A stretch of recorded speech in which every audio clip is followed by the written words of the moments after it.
Welcome to the Camp Springs Civic Association virtual community meeting for Thursday, January 13th, 2022, which is also our first meeting of the year. Welcoming the CSCA President, Ms. Monique Taylor. Good evening, Camp Springs and friends. Happy New Year and welcome to our first meeting of 2022. I hope you were able to relax and enjoy the holidays. Can you believe it? We are going into our third year of the pandemic. I just ask that we be mindful of one another. We do not know what others have been going through, what they're facing during these trying times. So I ask, please be kind and patient with one another. And 2022 is an election year for Maryland. We need to be well-informed voters. Don't vote name recognition. Take some time and research the candidates' records to ensure they are voting and making decisions in your best interests. District 8 is having a special election. We're in the process of electing a county council member for our district. The primary was held on January the 4th. Edward Burrows won the Democratic primary. The general election will be held on February the 1st. So please, everyone, get out to vote. It is it's a right. We need to make that happen. There will be two candidates. As I said, Edward Burrows, who is the Democratic candidate, and we have an independent candidate. Her name is Ebony Johnson. The South County Alliance plans to host a candidate forum on January the 18th at 7 p.m.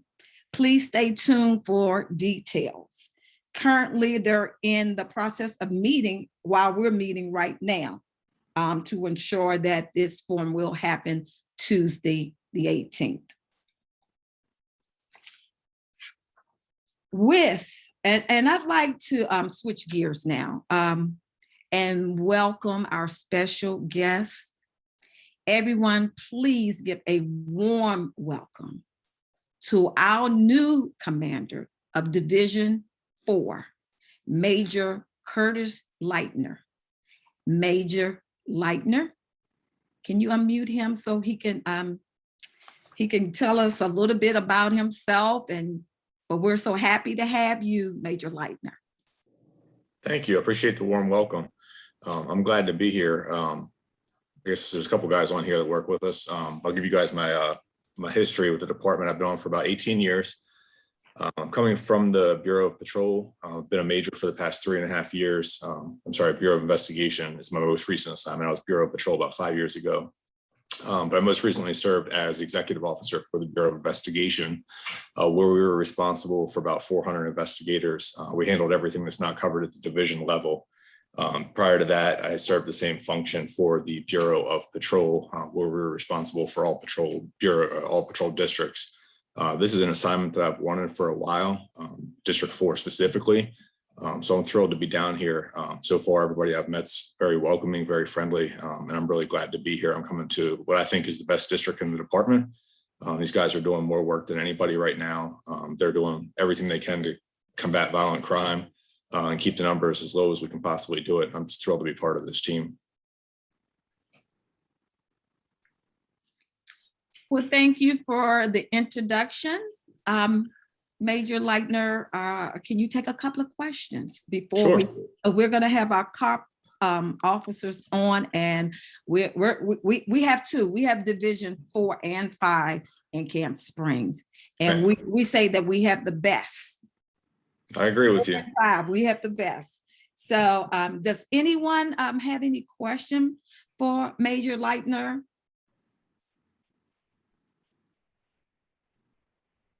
At this time? Not to say, oh, Major Leitner, there was a question that I was supposed to pose to you. I do not have it in front of me, but I will send you an email in reference to it. It's one of Okay. our residents who was working with Major Olaire Yep. on some trafficking issue. I know what they wanted to know. The county is gonna, I guess, put up 80 cameras, Yes. and they wanted to know, do you know where they're going? Are we gonna get any in our area? So right now, I can tell you, we don't specifically know the locations. We have input. They're going to be managed out of headquarters. We don't have the cameras yet. They're being provided. The legislation just recently passed. They're still ironing out some details, and the county, I believe, is still working on physically getting the cameras. They're going to be coming in waves. So there'll be, maybe 10 at a time until we get all the cameras in. The cameras will be able to go into residential areas that are near thoroughfares. So, if you have neighborhoods that are kind of off some of the main roads, the speed limits, I think, have to be 35-mile-an-hour speed limits or under to be eligible for the cameras. So they cannot go on main arteries. They can go on like the secondary streets. That's the intention of them, is to combat people that are speeding through neighborhoods and things like that. So if you have a location, you can forward it to me. I'm going to put my contact information in the chat here when I'm done speaking. You can forward it to me. You can forward it to the cops officers. We review it, and then we'll send it up to headquarters, and then they determine where to place the cameras based on our input. So as of right now, I don't know where they're going to be placed, but if we have a problem that you guys see and it's something, we review it and we think it meets the criteria, then that is something for consideration. We definitely have some areas, and we will get the information to you. Absolutely. Thank you. Is there, do we have any questions from our Facebook Live?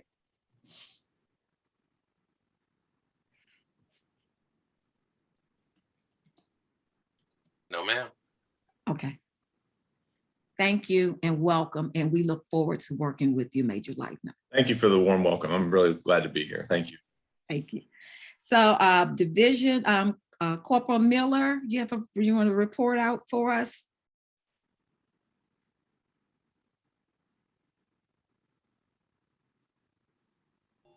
I can see you. I can't hear you. Can you hear me now? Yes. Good evening, everyone. I'm Corporal Miller, and Happy New Year. Out of Division 4. If you don't know me, if anyone needs to get in contact with me, my telephone number is 240-695-7474. Majority of you have it already. Can you repeat that, Corporal Miller? Because you said that mighty fast.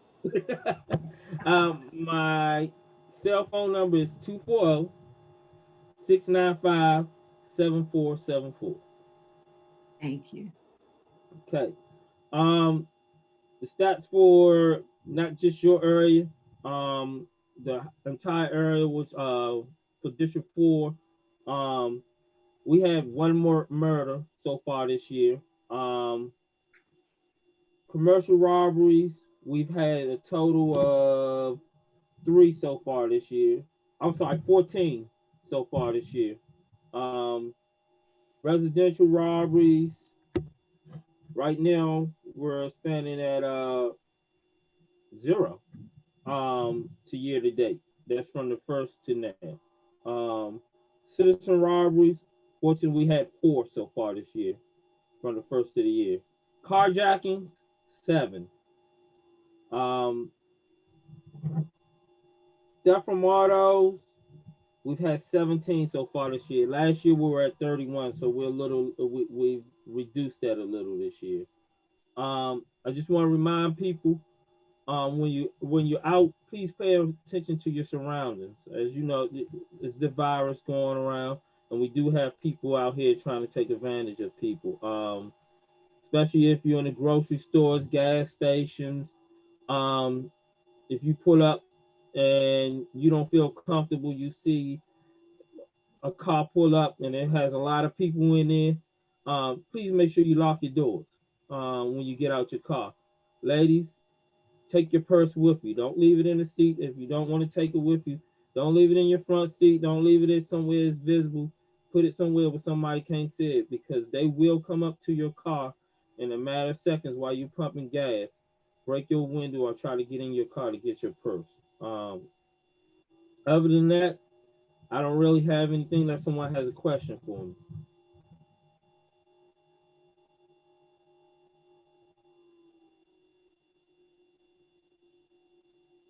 questions, but we may have some later.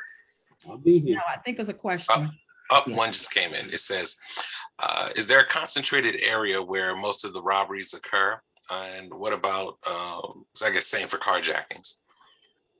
I don't know. It's just it's the opportunity. Is no set areas. A lot of them do happen around the DC line.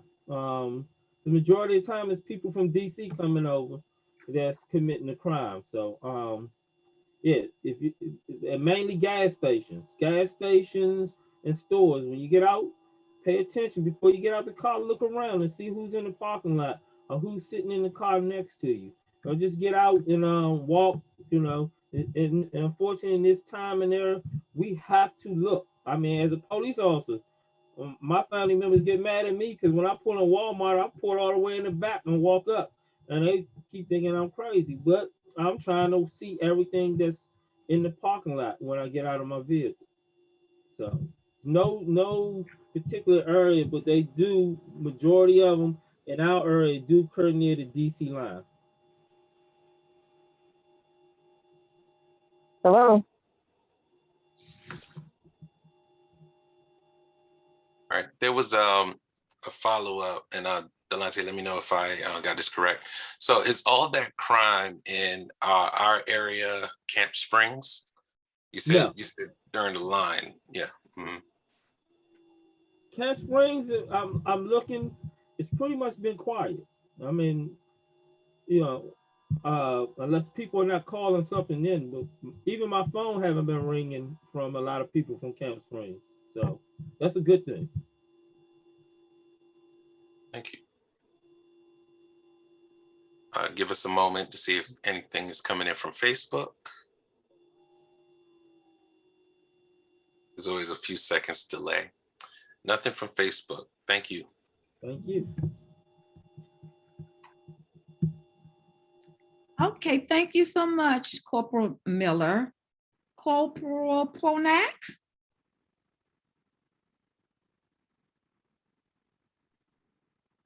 How you doing? It's Corporal Polmack, Division 5 Cops Officer. I apologize, I don't have any video today, but I'll do the best that I can for you. I'm gonna give you my crime report, and Division 5, I'm gonna give you the Camp Springs area, which is, again, my area of responsibility, the Frank 1 beat, which is Allentown Road, to Kirby Road, to Temple Hills, down to Steve. For that area, this is for the month of December.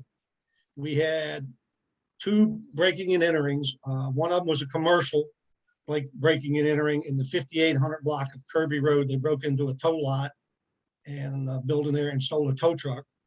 The residential burglary that we had where they broke in was the 7400 block of Colchester Drive. They broke in there and stole some copper and some appliances. Theft from autos, we had 5 of those. And I believe all 5 of those were at businesses when the people were either at the gas pump or in the store shopping. They left something in laying in view, and they come up and they bust the window and took it. So again, reiterating what Corporal Miller said, anything in the car, even if it's just a bag with trash in it, if it says Saks Fifth Avenue on that bag and it's full of trash, they think it's something valuable. Don't leave anything laying inside. Backpacks, book bags, anything, because they'll bust that window in a matter of seconds. One thing I want to remind you all of is during this cold weather, because we're getting some more snow probably Saturday and Sunday, is I know everybody likes to go out and start the car up and leave it running out there. If you leave it running and with the keys in it, they'll bust the window and it'll be gone in a matter of seconds as well. Don't leave them running. And again, that's for December 1st through the 31st for Division 5. That's pretty much all I have. Thank you, Corporal Ponak. Do we have any questions for Corporal Ponak? A few seconds for the chat. Now, one thing I can say about the theft from autos, there was a more concentrated area of those, and they were mostly on the Old Branch Avenue, Allentown Road up there by the Royal Farms area. I think we had 4 of them right in that area, either on Old Branch Avenue or right there around Royal Farms. Thank you for sharing. There are no messages from Facebook. Thank you. So next up, we have Mr. Wendell Williams. He's our homeless navigator. Mr. Williams?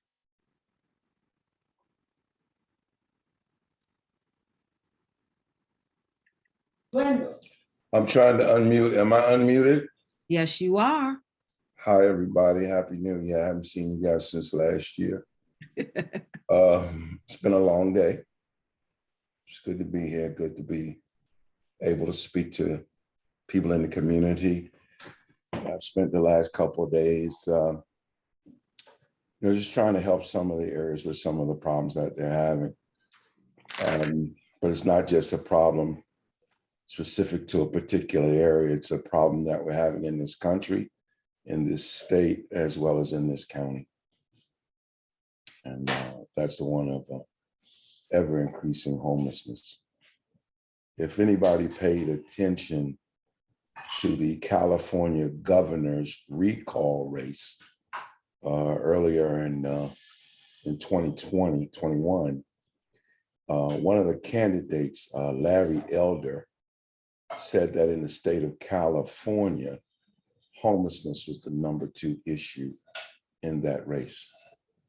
So when we get a conservative like Larry Elder willing to say that in the largest state in the union, that homelessness is the #2 problem, we can pretty much assume that that's probably the same in Maryland, whether we want to admit it or talk about it or not.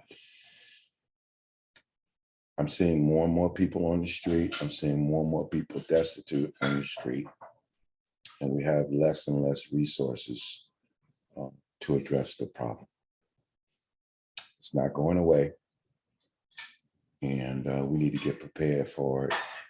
And we need to get on the right side of this issue, both as individuals and as a county, in my opinion. There's a lot of things going on in your area, in the Camp Spring area. I'm down there almost every day, or I drive through there almost every day. I've increased my trips through since they opened the Wawa. But I can tell you that things seem to be quiet, but that is the phenomenon of the weather getting colder. And I can simply tell you that I see a lot of the individuals that are normally in that area, from the Royal Farms to the new Wawa. They're still around. It's just the weather is so bad. So there's nothing that has happened to any of them that would preclude them from returning when the weather is milder. So don't be surprised when you see the normal people there return, as well as new people. I wanted to just take a brief moment today and try to just talk about how do we distinguish between if a person is legitimately homeless and a person is panhandling for nefarious reasons. Just because a person is homeless, it does not mean that they need to, have to, or will be panhandling.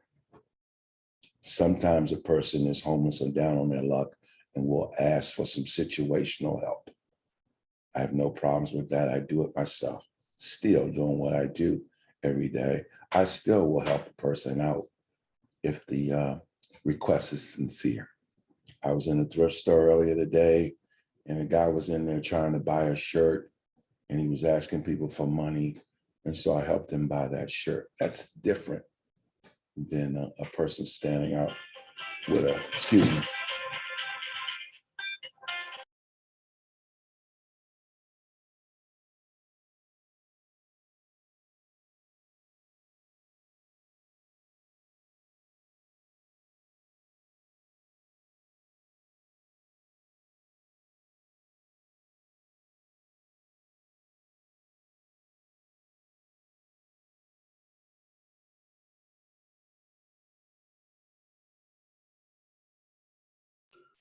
Okay, I'm sorry. That's different than a person standing at an intersection and just asking you for money. I said on my last visit to this group that I think most of your panhandling would go away if the good citizens, your relatives and your friends would just stop giving money to people that they see repeatedly every day. That should be your key. If you see a person out there day after day after day, there's a good chance that you aren't helping him or her. You're just helping them to continue some negative choices that will eventually lead to their demise. There are two things I'm going to suggest that the people who are present on this call do if they want to get a better understanding of homelessness.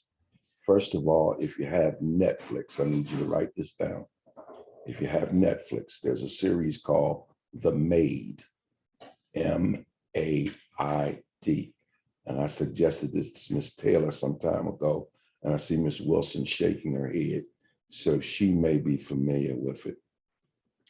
That's what I see most of the time. I see people struggling, trying to get it together and just making poor choices or the wrong choice time and time again. But the one thing that's noticeable is they're always trying to move forward, and they're not doing anything questionable. They're just struggling. 93% of the homeless people in this community, in any community, they're in a shelter, they're in a program or a supportive environment, trying to work their way out of homelessness. The people that you see on the street corners, in your shopping centers, represents at best about 7 to 9% of people who are homeless in this country and in this area. The majority of homeless people are not begging and they're not panhandling. So where does that leave us? You know, we've got a problem with people who mean well supporting something that only causes more of the same behavior. We've got people living on sidewalks. You know, some days, I have to stop myself from getting overly emotional when I see the people living in tents and living in the woods and living on the sidewalks in this community.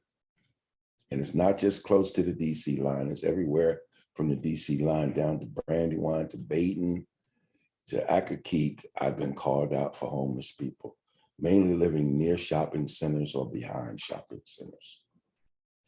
And most of those people that I've encountered, they tend to be suffering from some severe mental disturbances.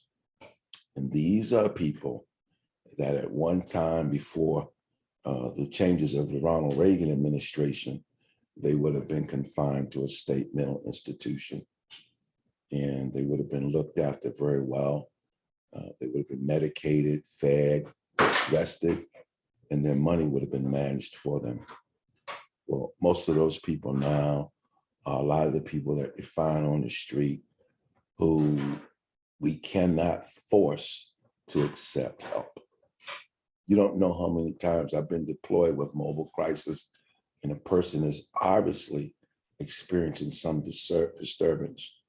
But under today's constraints, you know, we're out there working with one hand tied behind our back, and it's almost impossible to have that person petitioned for their own good.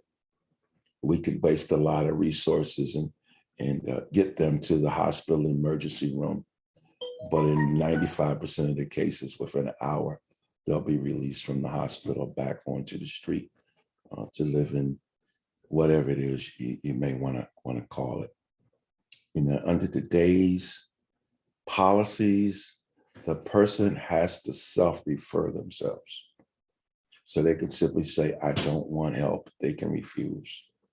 There's a lady living in a tent right now on Livingston Road, less than 3 feet from the roadway. And we go by and see her almost every other day.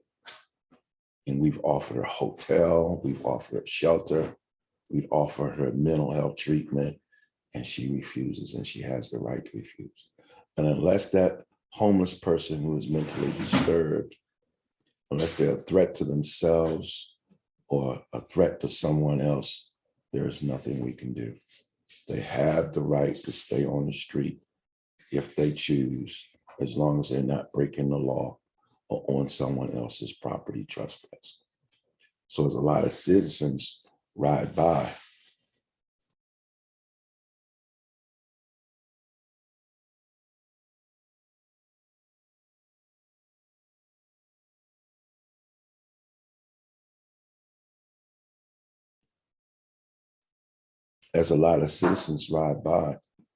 the first thing they think is, why is the county not doing something about this? And they don't see us out there for 8 hours a day, sometimes longer. There are 4 of us on the street all day long throughout the whole county. And it's just a lot we want to do, but we just can't do under the current restraints we have today with clients' rights. And then the hospitals, they have to actually say that the person needs to be admitted. And that brings up another equation, because if a person doesn't have private insurance, it's more than likely they'll be released or sent somewhere else. So, we're in a real catch-22 in terms of getting help for our people on the street. And so I just implore people to be kind when they can, be helpful when they can. If a person says they're hungry, please, it's okay to buy them something to eat. But I also say don't give them money either. If you don't have time to go get them something to eat and bring it back, you tell them, next time I see you, I'll bring you something to eat.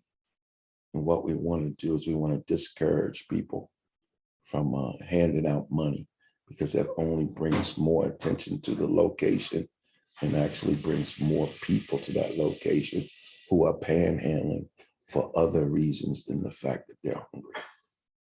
I don't know if that makes any sense. And then the second movie that I would suggest that each and every one of you are concerned about homeless in your community watch. It's called The Soloist. It stars Jamie Foxx with Robert Downey Jr. And Jamie Foxx is a virtuoso string player who later in life had a mental health episode of schizophrenia. And a lot of times that disease does manifest later on in life. And he became homeless, and he was a genius in what this reporter went through trying to help him in what he learned. So if you watch those two, The Soloist, which will give you a glimpse into the homeless people you see on your street who may look like they're talking to themselves or that they've lost their mind, that'll give you a glimpse into that. And The Maid will give you a glimpse into what we see in the majority of the times is the working homeless. Like I say, only about 7 to 9% of homeless people are out on the street, walking up to strangers, asking them for money. And another key is, you see that person over and over and over, then you need to stop giving them money, because it's obvious there's something else going on. So if there's any questions for me, my phone number is 301-455-9687. And in a couple of weeks, a week or two, we're going to be having our point in time count, where we go out all night and count where homeless people are sleeping. And I can simply tell you, homeless people are sleeping all over this county in areas that you drive by, walk by every day, and you have no idea that people may be living in a wooded area in your community. Because the only way to keep your campsite secure is to keep it secret and be stealthy, so nobody knows you're there. Any questions? Give me one moment. Would you please repeat the number? 301-455-9687. I'll pretty much answer that number 24 hours a day if I'm up, or as soon as I get up, get to that phone, I'll call you back. I'm usually will return my calls within a few hours or first thing in the morning if it's an overnight call. I don't come out overnight, but if there's anything I can arrange or coordinate on the phone, I will. My police officers have called me during the later hours of the night, and I was able to, through phone calls, get them connected or get the person they were working with connected with some help. And you know, it's a good time to say it. About 90% of the people we deploy in an effort to help them decline the help. So your police officers are out there, your police officers, especially the cops officers, they are compassionate. They're calling us, we're coming out, and 90% of the people that we respond to will say, I don't want the help. We've got drug treatment available, alcohol treatment available. We have some temporary housing. We have shelter space at times. And like I say, 90% of the people will say, no, I don't want it. They want an apartment.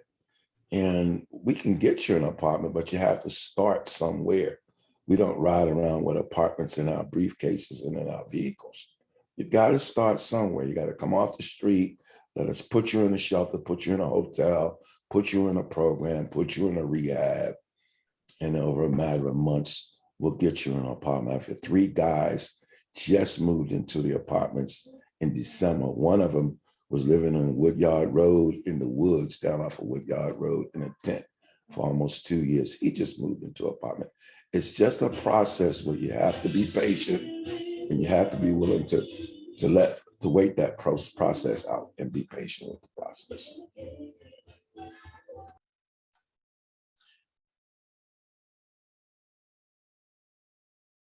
Thank you. Thank you. As of now, there aren't any questions, but thank you for sharing your number. And is there also an email address that we could, if someone emails us with a question? Yeah, that email address would be wendell.williams@maryland.gov. Great, thank you. We will make sure that that gets out.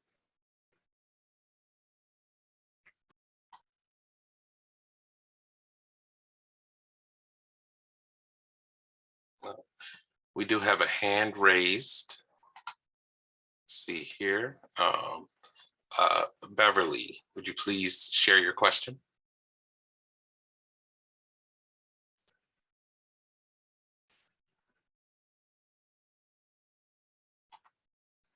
Unmute. It was hard for me to unmute. Good afternoon, everyone. And thank you for taking my question.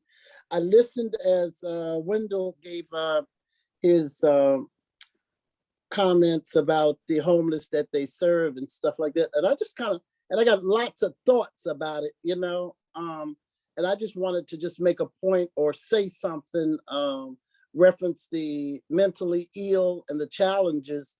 I mean, it's like society and society is fighting an downhill battle, because you did mention one administration, but there was a time when, you know, and just since you bring up history, there was a time when the government participated and should participate, and we should participate, and families should participate. But I know it becomes cumbersome and burdensome for the families who have these mentally ill family members.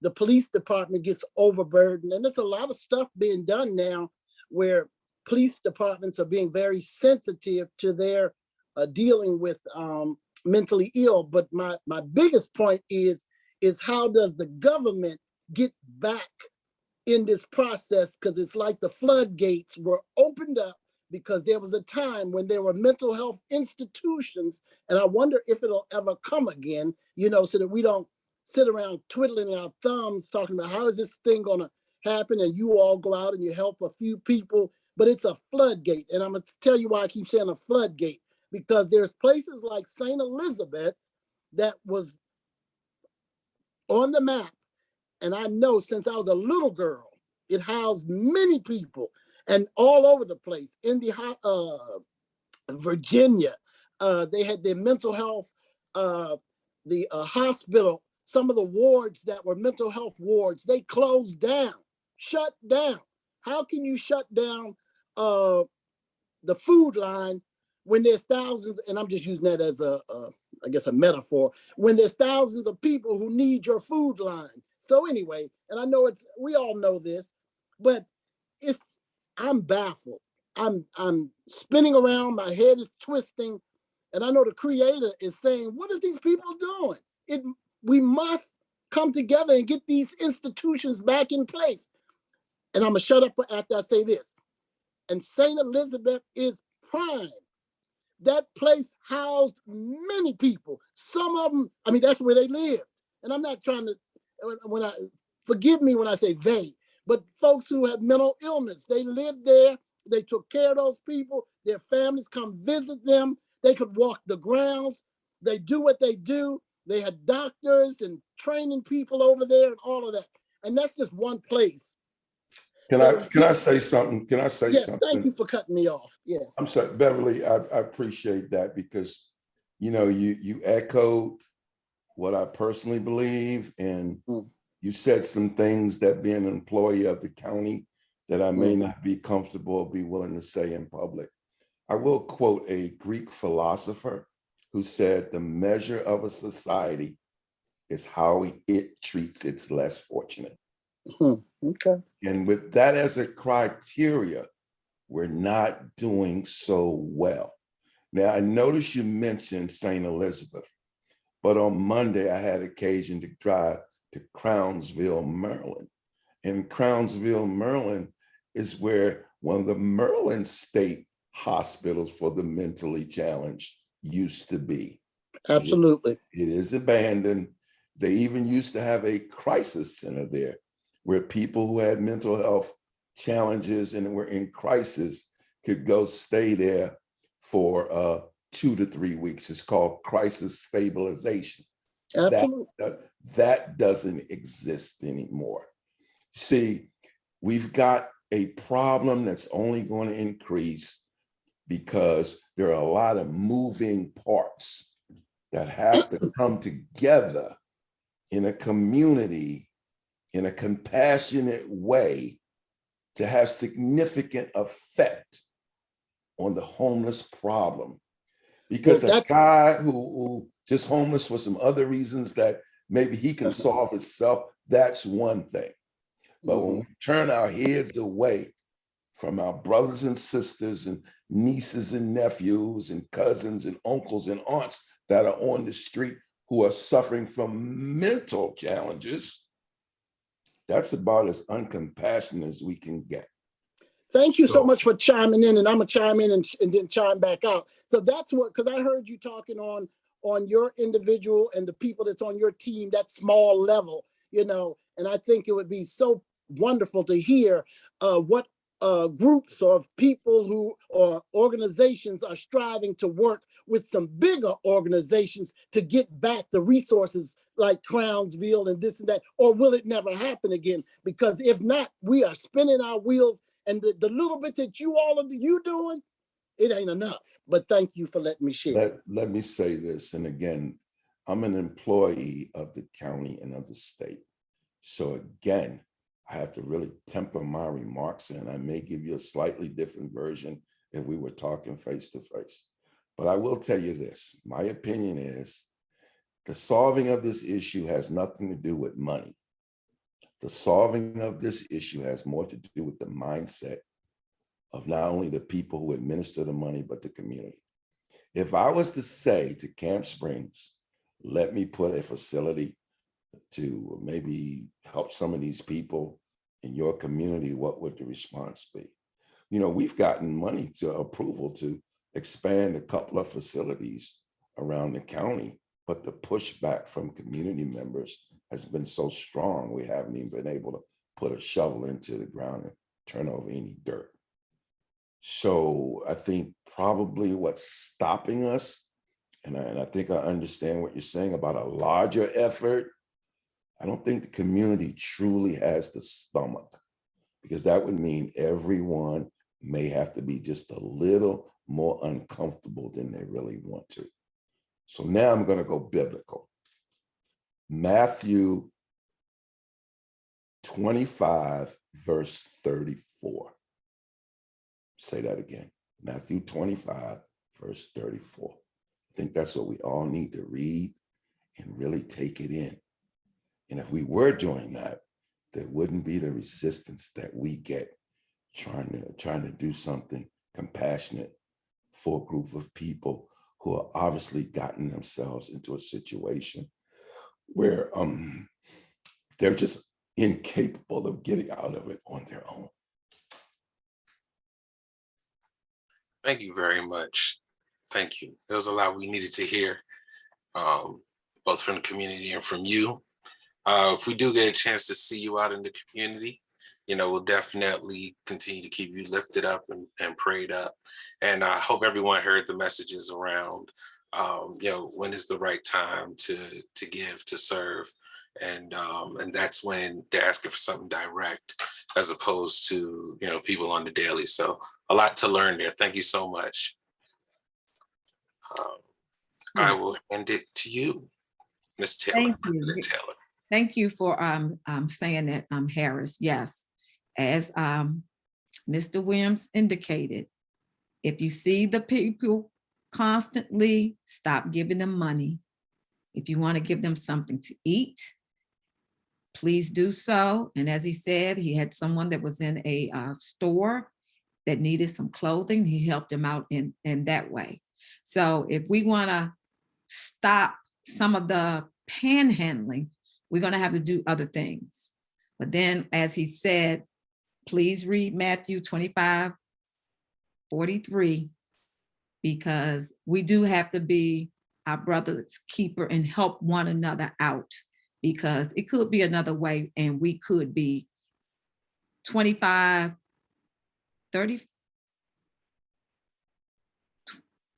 verse 34. 25 verse 34. Make sure you look that up, and let's be more compassionate with one another. Let's show love towards one another. Thank you, Mr. Williams, for that presentation. And of course, we're going to have you back, and you have a safe trip. Okay? I can't hear you. I cannot hear you. And don't forget, sometimes being compassionate is saying no. True. Sometimes the no is exactly what a person needs. Yes. Yes. Thank you. Okay. Now turning, we're going to have a special presentation that Mr. John E. Bailey IV, our immediate past president, will be presenting to a pillar in the community. So, Mr. Bailey, take it away. All right. Thank you, Madam President. This is an absolute honor for such a special man. And his name is Mr. Steve Proctor, the gentleman, the connector, the resource, the leader, the philanthropist, the family man. This gumbo of attributes can only be the ingredients to a great man produced by God. When your work precedes you, it makes the encounter of meeting you that more intriguing. I can attest being introduced to Steve in a meeting and not knowing who he was at that time, approximately a decade ago. But I soon found out. This mild-mannered gentleman did not sit at the head of the table. However, he did orchestrate this meeting between two groups and negotiated a deal that turned out to be an amicable settlement. This happened to be the first meeting between the Royal Farms team and the Camp Springs community leadership. Since that deal, there have been numerous meetings bringing many developers to the area who were not interested before. The Camp Springs community will continue to thrive due in part by the efforts of Mr. Steve Proctor. Besides the strong man, there's a strong woman, Ms. Diane Proctor, who has been a significant contributor to the community for decades with her volunteer work and dedicated time to McNamara High School. It warmed my heart when I learned of the dedication of the Steve and Diane Proctor Leadership Center at McNamara High School. Though this power couple is humble and shuns the attention that the amazing things that they do attract, We have to pour into them as they have poured into our lives, both directly and indirectly. They have committed themselves to the betterment of the community and family. I would be remiss not to mention Mr. Trey Proctor, who is a product of Steve and Diane. Now, I didn't know Steve when he was Trey's age, which is, I think Trey just became 30 over 30, 30 under 30 in the county. So, but as a non-gambler, I would bet that Trey is walking in very similar shoes and almost the same face if you see them both together. I'm proud that our future is partially in the hands of such a bright young man leading the way. GS Proctor and Associates has been a phenomenal force in our community, connecting economic resources. They are involved in so many initiatives in the metropolitan area. I don't see many events or community programs without the GS Proctor and Associates logo. I am so proud and honored to present this Community Appreciation Award to the one and only Mr. Steve Proctor and the GS Proctor Associates team. Please give a virtual round of applause to Mr. Steve Proctor. It's glass, so you can't really see it at this time. John, I'm sorry. Yes. Read it, John. Read it. I'm sorry. It says Appreciation Award presenting to GS Proctor and Associates and sincere appreciation for your outstanding service to the Camp Springs community and Camp Springs Civic Association, January 13th, 2022. May I just say something very briefly? Absolutely, sir. Please do. I just want to say, and I mean this sincerely from the bottom of my heart, I am so humbled on getting this award on behalf of my wife and my son and the whole family and the team.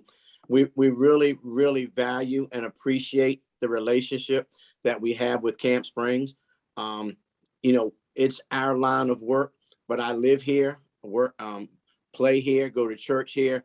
And I think partnerships and relationships are absolutely essential to any sort of success. And the way Camp Springs has embraced me and our team, I'm just so grateful and so honored that I really sincerely can't thank you all enough. It's just an honor to work with each of you every single day, to have people who want to give back and be supportive of their community the way you all do. So I really want to thank you all so much for all that you all do. So just thank you so much. I'm so honored, and I can't wait to share this with Diane and Trey. So thank you so very much. And Mr. Bailey, really appreciate you all taking the lead and doing this for us. It's very, very kind and very generous, and certainly was not expected, but thank you so much. Thank you, sir, for your service in our community. Absolutely. As I just want to echo Mr. Proctor, I just want to say thank you. We really appreciate you. And as they said, an excellent leader, humble, just pleasant to work with. And thank you for all that you've done in Camp Springs to move us forward, you know, with our developers. And as we move forward in what Camp Springs will be in the future. Thank you. Absolutely, absolutely. We've enjoyed this for 25 years. I think a couple years ago, celebrating GS Proctor and Associates 25 years, and we're looking for the next 25 years of success. Yes, thank you. Thank you. So, Mr. Proctor had bought right now we're going to have a presentation from Mr. Alexander Laus, who's with the Velocity Companies. And this is one of the developers that Mr. Proctor brought to Camp Springs. So Mr. Laus is going to give us an update on, I believe they changed the name, but I still call it the Allentown Gateway. So he'll explain to you what's going on. That's with the Wawa, and you know, we're supposed to have the town homes and the Lidl's over there. So Mr. Laus. Good evening, everyone. First and foremost, Happy New Year. We give glory and thanks to God for him allowing us to see 2022. To President Taylor, Vice President Harrison, and the entire Camp Springs Civics Association. I appreciate you guys inviting me to your meeting to start the new year.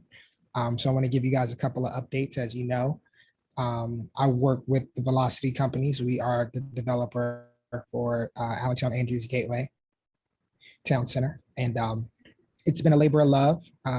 It's appropriate on the night that you guys are honoring Steve Proctor that I get to come and give this update because he was crucial and vital into our success and us being able to deliver a product here. So we give him thanks publicly and privately anytime we can.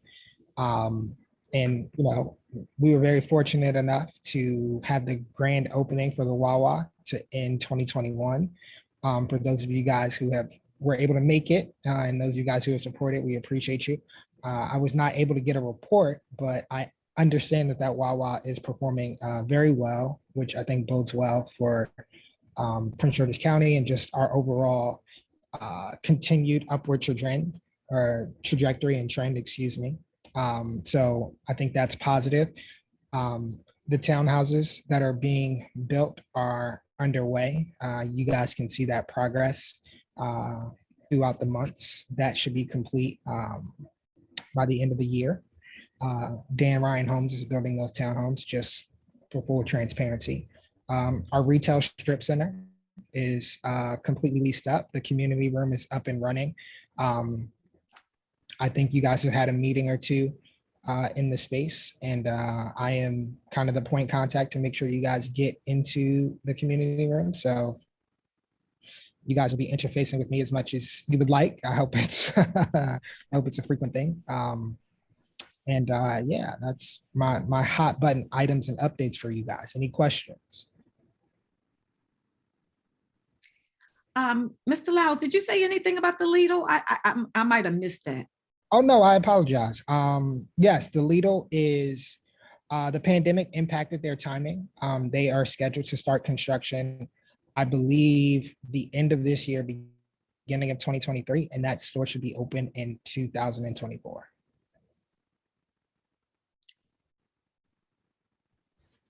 Thank you. Let's just give a short moment to see if there's anything from Facebook Live.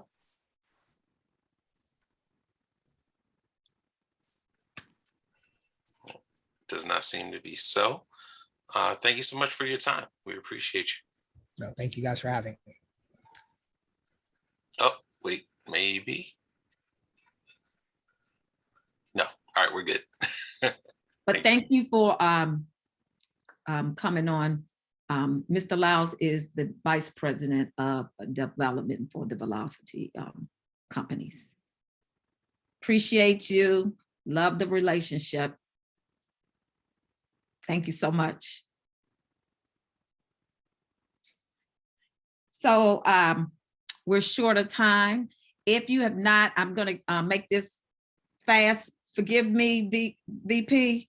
I just want to say, if you have not become a member of the Camp Springs Civic Association, we're doing some great things in Camp Springs, and we're trying to do even better things in Camp Springs. Come and support your civic association because it benefits all of us. Membership is $15 if you for an individual home, and a business is $25. Come out. And then we also need volunteers. So you can go to the website, campspringsca.org, and you go to membership and become a member. There's so much to be done. We're trying to continue to improve Camp Springs. And the way that we can do it is through you. We all need to do something. As I've been saying since last year, we're just asking people to do one thing, just one thing. We have a litany of committees, but we're not asking you to do everything. We're just asking you to do one thing. So we appreciate you. Tell your neighbors, get them involved, you get involved. And I'm sorry, VP, that I just took that over, but it was just on my heart to say that. I'm sorry. But without further ado, I turn it over to you now. All right, Happy New Year. Thank you, Madam President. My name is Delonte Harrison, the Vice President. I would just want to piggyback a small piece on that. Camp Springs, we need you to go out and find everybody you can to join this organization. This is the power this is the organization that's going to give you the power to make change in your neighborhood. We just got a new council member, and we need to know what you need us to tell him what you need. We So don't have please, to yet. Mr. Harrison, we don't have yes, one. I know, but whoever comes along, yes, ma'am. Whoever comes along, we need to know what the community needs. So you join this organization. It's $15. Come on, we need you. I don't care what you do, but that's my little spiel. Thank you. All right, let's get to the speakers. All right, we're going to talk to our local principals, and I'm excited about that. We have on the call DeMarco Clark of Thurgood Marshall Middle School, Jessica Coley from Princeton Elementary, Shawana Fabui, Allentown Elementary, and Michael Gilchrist, Crossland High School. And we're going to start with some opening remarks. Let's start with DeMarco Clark. Mr. Clark, you have the floor. Good evening, Camp Springs. Thank you for inviting me to this awesome community meeting.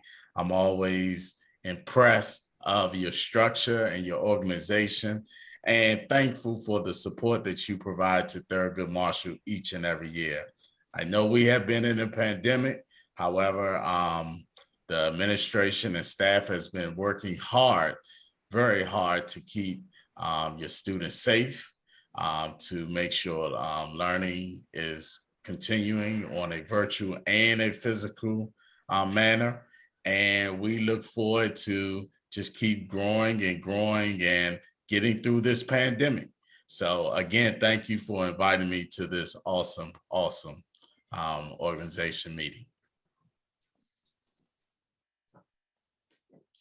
All right. Let's go to Ms. Coley.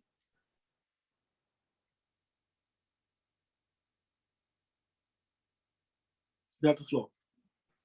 Okay, I'm sorry, I was waiting to be able to unmute. Good evening, everyone. As stated, my name is Jessica Coley, and I am the proud principal of Princeton Elementary School. I have had the pleasure of being able to work with the principals who are on the call as well. And we are excited to be here. And I am thankful for the support that I have received thus far in now my 3 years at Princeton from the Camp Springs Civic Association. So thank you very much. And I look forward to continuing to work with you all.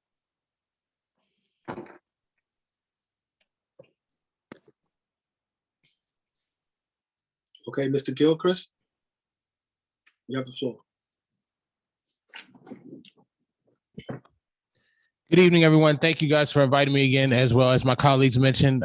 We are very proud to be here, and we thank you for the welcome and opportunity to meet with everyone. I'm Michael Gilchrist. I'm the proud principal of Crossland High School. So we are always thankful for the support that the Camp Springs Civic Association brings to us as well, always volunteering for when we have events.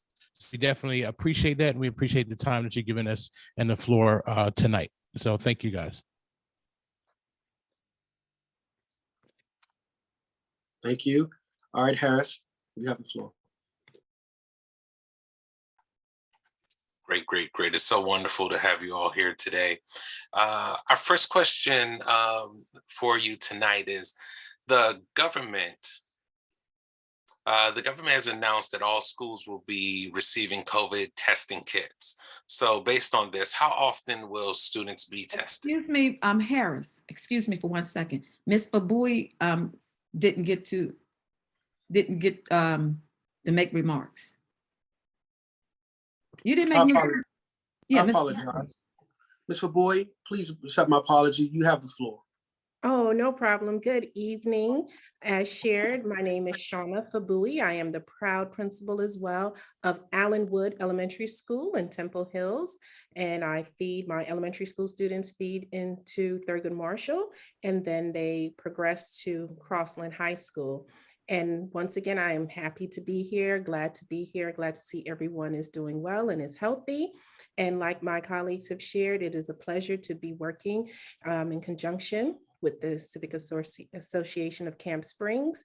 The last time we were together, I shared some of the needs for resources that Allenwood had, and before I could make it back to work, all of the resources were already at the door and in abundance. And my staff and myself were very happy to see such an abundant show of appreciation, and that the turnaround time upon request was so rapidly addressed. So thank you, and it's great to know that we have community partners who are here to support the efforts that we are making as educators. So a pleasure to be here tonight, and look forward to the questions.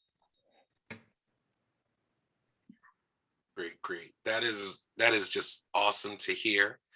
So That before you go, do y'all double check this, make sure, is Ms. McCoy here? So maybe she wasn't able to make it. Okay, sorry, just want to make sure in case she's. no worries. Okay. All right, so I'll restate the question. It says that the government announced that all schools will be receiving COVID test kits. Based on this, how often will students be tested? Okay, I can start with that question. Yes, we have been informed that we will be receiving, if we have not already, be receiving the test kits, which will have 2 tests, 2 COVID tests, random tests in it. The students and parents will have the opportunity to test themselves to get a rapid response and upload that into a database provided by central office in Prince George's County. They will upload it to the database so we can view the status. This will occur 3 times from January through February. Starting the first, I believe the first date is January 30th, if I'm not mistaken, colleagues, will be the first time that they will upload it. Yeah, the tests will be available starting next week, and actually it's 6 tests over 6 weeks. So they'll have 2 tests per box, and they'll be given 3 boxes over the next 6 weeks. Great. Thank you very much. Our next question, it says, when watching the news, we've seen students in classrooms sitting close together at tables. In Prince George's County, is social distancing a problem in the classroom? That is a interesting and challenging questions to answer. A problem, we wouldn't say it's a problem per se. We would say that it is one of the things that we plan accordingly for. Every school is laid out differently. Every classroom has a variety of different desks that you can choose from, table arrangements. My school, actually, Allenwood, we have triangular desks, which are unique. Some have rectangular desks, and in each situation, the school principal, the leader, as well as the maintenance team makes a concerted effort to ensure that the students are socially distant. At times, students may come together for brief moments, but it is not an expectation that students are sitting less than 3 to 6 feet apart.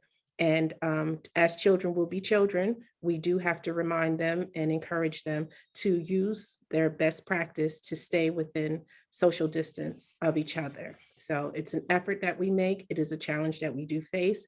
However, it is our goal to ensure the safety of all students by using social distancing and by ensuring that they have on their masks. And in addition to that, one thing that needs to be mentioned is that based on the quality of the mask, it does enhance the amount of protection that the students have, barring the distance. So we do encourage our parents and our community members to be educated around the safest masks to wear in order to ensure that our students are as safe as possible. Thank you. Is there anyone else who would also like to answer? No? All right, thank you. Okay, we'll go to our next question. How are parents being held accountable for sending their child to school while experiencing COVID-like symptoms? So I'll address that as best we can. So as a school system, we are limited on holding parents accountable for sending students to school. Oh, okay. So yeah, sending students to school for if they're experiencing COVID-like symptoms. However, what we do is if in the high school realm, it's a lot easier than I could imagine than in the elementary and the middle. But if we do have a situation where a child enters the building with COVID-like symptoms, we do end up calling that parent and having them come and pick that child back up.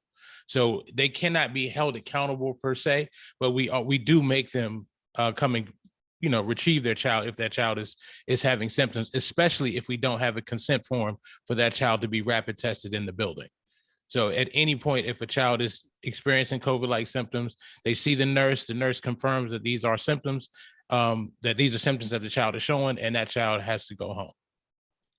All right. I concur with Mr. Gilchrist. Communication is the key with that. Contacting parents, and we have created what is called a COVID care room. So we separate the students from the regular population, if you will, and contact the parents to come and pick up those students. And as mentioned by Principal Clark, we continue to prioritize effective communication with parents so they are constantly made aware of the importance of keeping their children home should they in fact showcase symptoms. We also make it a priority to share with them that it is extremely important that the children are masked coming into school. And it's also important that they have additional masks with them in their backpacks. Though the county has issued PPE equipment to schools, we take the thought that you can never have enough. So we really want parents to serve as partners, and they've done a fine job of that, and we hope that they continue to do that as well. Thank you. Thank you. Our next question is, what strategies do the schools have in place to help mitigate learning loss?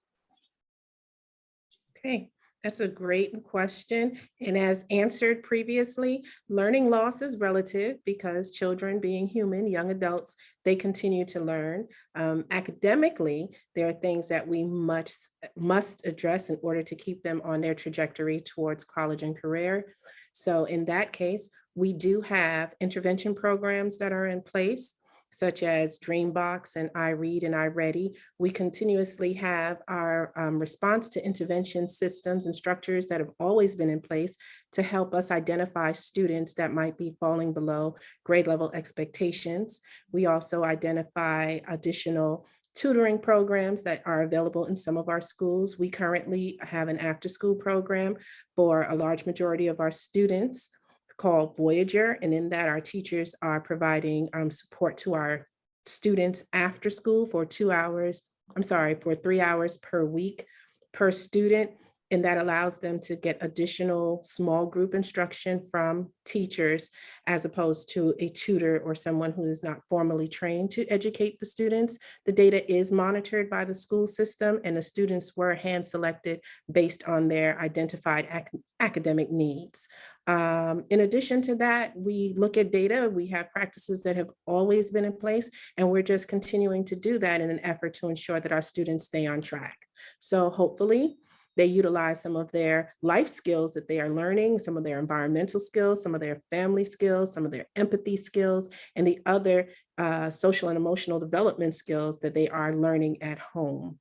So in addition to the academics, there's a lot that students still continue to learn. Thank you. Thank you. This next question came from the community. It may have been answered. Will schools get N95 masks for students? Yes, they will. So along with the kits the students will receive, they also will have masks accompanied with them. And the same will also be provided for team members at school or staff. They will also be provided masks as well. Thank you. Thank you. We may be coming to the end of our questions. There may be a few more that come from the community, but personally, my favorite question for you all is, what can the community do to assist you? And are there resources that are possibly needed for the rest of this year? The district has done a great job of providing resources, and we are extremely grateful. However, we always love the support of our community partners, whether that be to share with us positive remarks or just giving us the thumbs up, you're doing a great job, or possibly coming to the school and should you wish to donate masks, we'll always take them. But the district, again, has done a fine job of providing us with the necessary resources. But the extension of support goes a long way. We're in uncharted territory, and I think that has been the phrase for a long time. But we know that together is better, and we collaborate, great things can ignite. So principals have united, educators alike, and we just really need the continued support of our community partners and the parents of our students. I would concur with I'm sorry, Ms. Coley as well, because the support itself and lending letters, emails, anything to our staff, like completely uplifts their spirit, because I know, and I can speak for my colleagues, that we have really been through it this year. Actually, since the pandemic has started, it has been a very difficult challenge to educate through a pandemic while being virtual some days, being live some days, the transition back and forth. It is very hard, and it's taxing on not just our students, but it's taxing on our staff as well. So where I have seen just the biggest amount of smiles from my staff is when a parent says thank you and sends an email just saying, I appreciate the work that you're doing with my children. Please continue to do it. I'm here for you. I'm here with you. And you're not in this alone. So just letters alone does a lot to turn around the staff spirits and what they're doing, so that they know that their work is not, it's valued. Okay. So I appreciate that. Thank you. Mm-hmm. Angel Rush, I saw your hand is up. Do you have a question?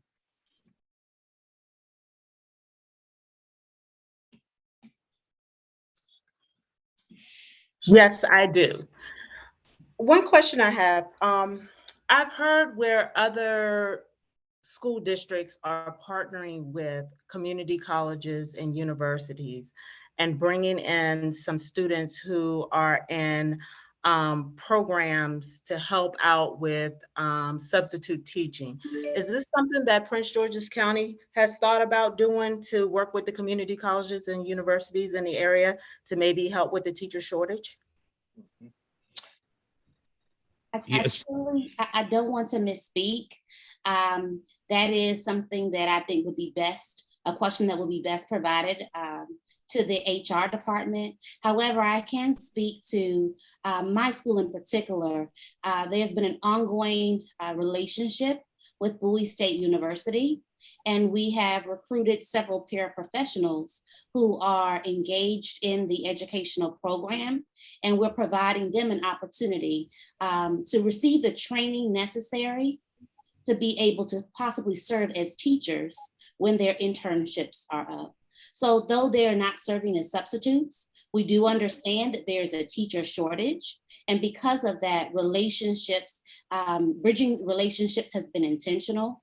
And we are providing supports to them so that they can one day stand in or sit in a seat of a teacher.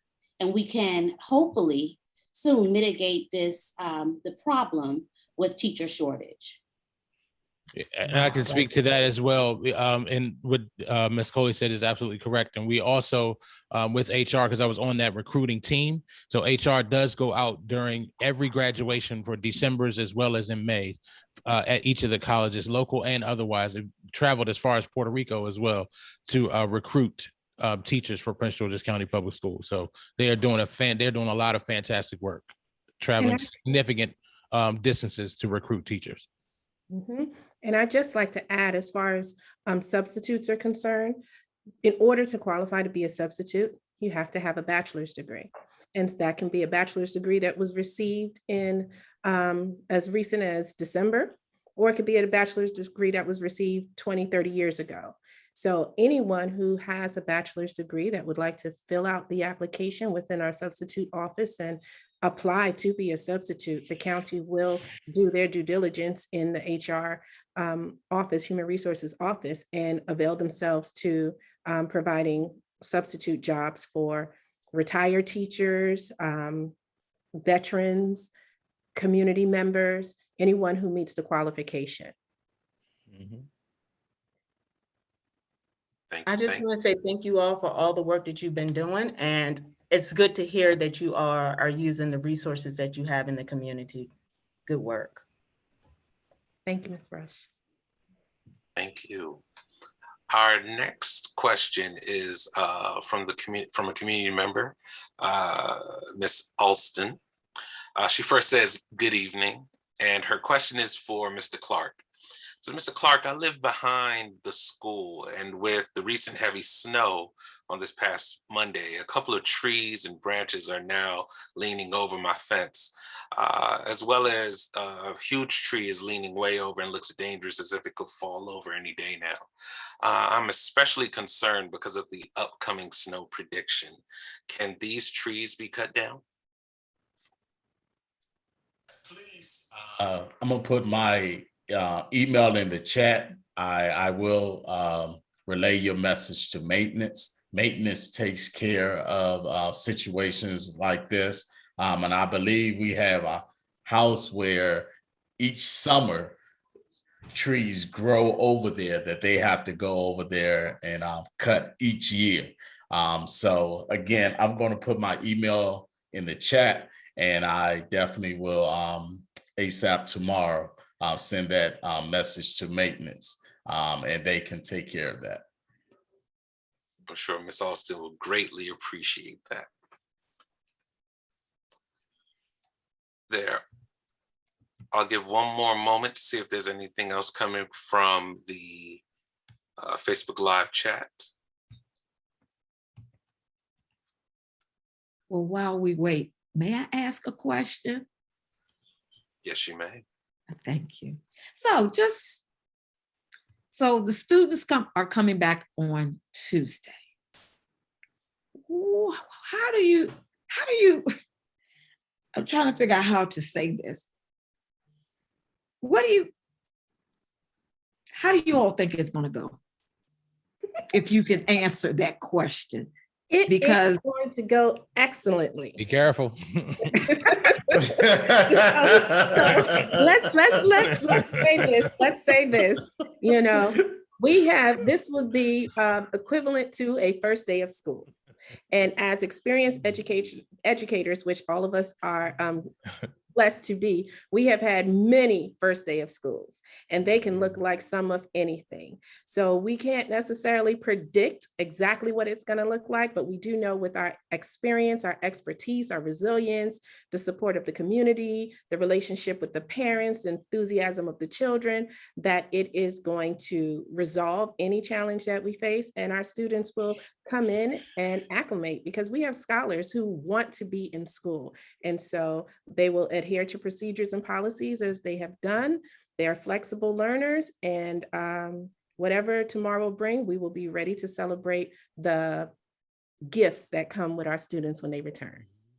Thank you for that response. So let me ask another one, follow-up question to that. So you're getting, what is it, KN95 mask. So the students are coming Tuesday. Are they going to have those masks on Tuesday? Or are we going to be in the, isn't the government providing KN95 masks? Do you already have them? Or are you waiting for them?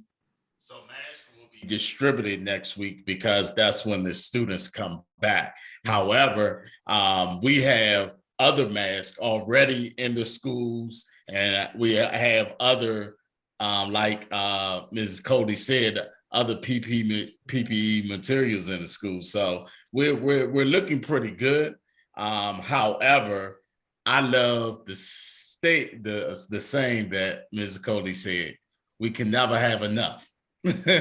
So anything the community can provide, we're more than welcome.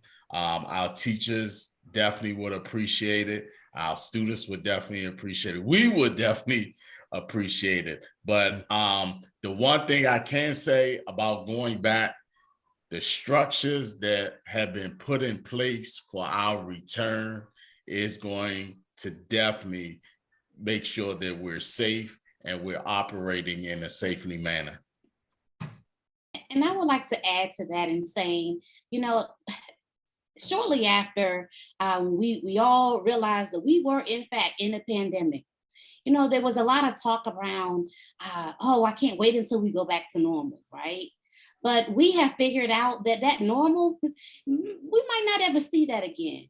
But we are hopeful about what is to come. We remain optimistic because we're not just leading students, but we are leading an entire school community. And we know that our optimism will ultimately be infectious. And we hope that the students feel that, the teachers feel that, and all stakeholders and the parents as well. So though the students won't have those KN95 masks, they will have masks because it has been communicated over and over and over again. They won't be able to enter those doors unless they have them.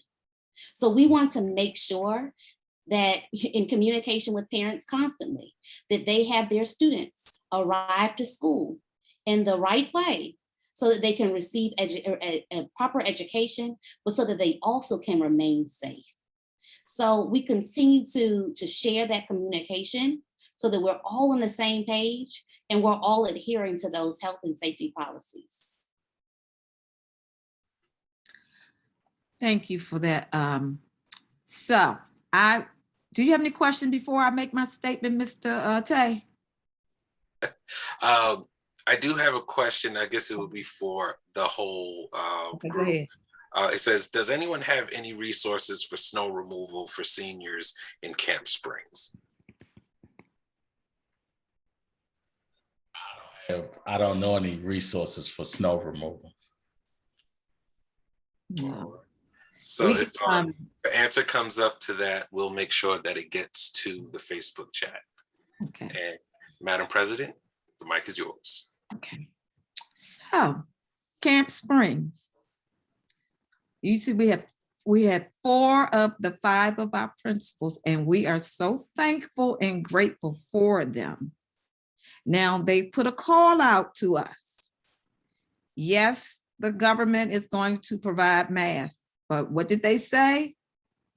We can always use masks. So, we have 5 schools. So even though one's not here, we have Princeton, we have Thurgood Marshall, and we have Avalon. So you pick the school, or if you want, you can give masks to all 5. But let's do our part. They are part of, look, we're a big family, we're community. So let's reach out, let's help ourselves, because these are our babies. These are our administrators, these are our teachers, and we want everyone to stay safe. So we need to can you all put your emails in the chat so that we can reach out and that the community can reach out so that they can get masks to the schools? I see Dr. Clark has already put his information in there. Can the rest of you put your information in there so that that the community can reach out so they can provide masks? Because they say they can always use masks, and they are plentiful now. We don't have a shortage of masks now in the US of A. So let's be responsive to our schools. Thank you. And we so thank you for coming out, speaking with us, giving us an update of what's going on in the school system and in your schools in particular. And this doesn't stop here. We got to keep it going, everyone. And I'm just hopeful sometime that we can get back to meeting in person. And that Thurgood Marshall is our meeting place. But Dr. Clark, we have another school say, hey, if you want to meet at our school, you could do that too. Because we have 5 schools. And we have to support all 5 of them. So let's do our part, Camp Springs. Thank you for tonight, for coming out to our meeting, and let's support one another. And do not forget, oh, I'm sorry, we have announcements. Wait a minute, what am I doing? Okay, getting ready to shut it down. Can't do that. First, if you're interested in participating in Prince George's County's curbside organic, what can I say? Is that, I can't say that word, composting program, you have to opt in before February the 20th. Okay, you can go online to do so. We're going to put our administrative is so on it. She has put the link for the I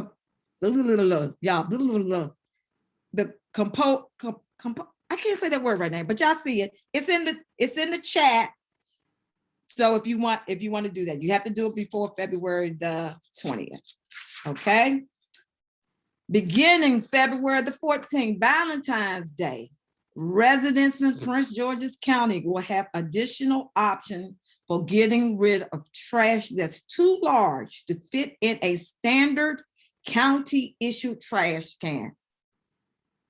According to the news release, residents who have their trash picked up from a county provided trash service can set out 2 bulky items or 2 trash bags with small household items each week, alongside their regular trash pickup. The change was made to get rid of unwanted items faster, cut down on wait times, and curb illegal dumping of bulky items. Y'all know we want that. All scheduled bulky trash collection made online through Prince George's County 311 will end January the 21st. So we have a link in the chat that you can read further information about the bulky, and you're putting out some items. As we informed you before, there is going to be a general special election for District 8. That's us, part of us, District 8, for our county council, being held on February the 1st. Edward Burrows won the Democratic primary, and we have a Miss Ebony Johnson, who's an independent candidate. So make sure you vote. South County Alliance. Oh, I'm being corrected. It's February the 4th. February the 4th is the general special election, everyone. South County Alliance is planning to host a candidate forum Tuesday, January the 18th at 7 p.m. Please check the Camp Springs website for further information. Not definite that this is going to occur, but please check that. Their application deadline has been extended for the Police Accountability Board to Friday, January the 28th. We have put the link, if you want to apply for one of those positions, into the chat. Also, there is a petition to restore term limits to the county. So you can contact Miss Tamara Brown Davis at, once again, that's in the chat. My last announcement, our next community meeting will be held on March the 10th. Same bat channel, same bat time. Does anyone else have anything they would like to say before the meeting is convened? But I do want to thank everyone for coming out tonight. Anyone? And we want to give a round of applause to all of our guest speakers this evening. Remember, we have a new major. Thank you, Major Leitner. We had our COPS officers who we greatly appreciate. Thank you, Corporal Miller and Corporal Ponak, for giving us an update and working with us in the community. We want to thank Miss Carla Cash has raised her hand. Before I finish, go ahead, Miss Cash. Miss Cash. You unmuted? I can't hear you, Miss Cash.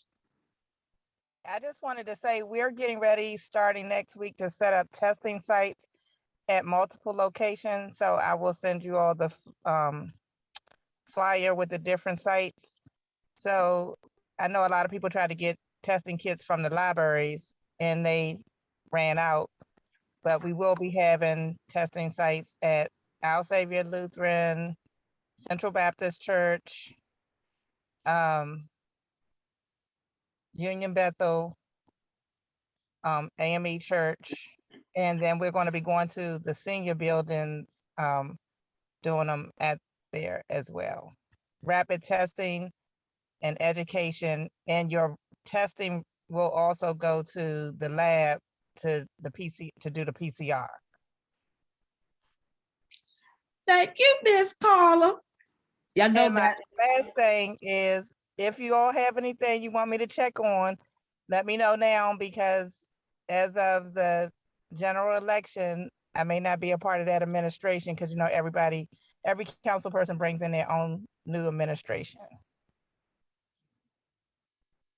Okay. Thank you, Miss Carla. You're welcome. We appreciate you. And we do thank you for your service. You have served us well. We do appreciate you. Also want to thank, did I thank Mr. Wendell Williams for coming out tonight? Y'all pray for him. He's going on vacation beginning tomorrow. He'll be out the country. And special thanks and appreciation for Mr. Steve Proctor. Thank you so much. Mr. Lyles had to leave, but we want to thank him for giving us an update on what's going on over there on Allentown Road East, where the Wawa is. And thank you to our principals. Thank you so much. We really appreciate you. And we thank the whole community who came out to hear from our different speakers. Everyone stay safe. Have a beautiful evening. And remember, be kind and patient. That's operating in love. Have a good night, everyone.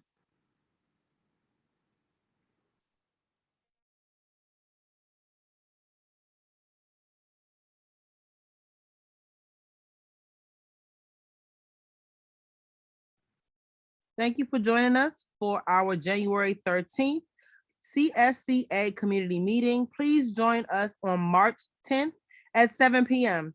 for our next Camp Springs Civic Association community meeting. Thank you guys and good night.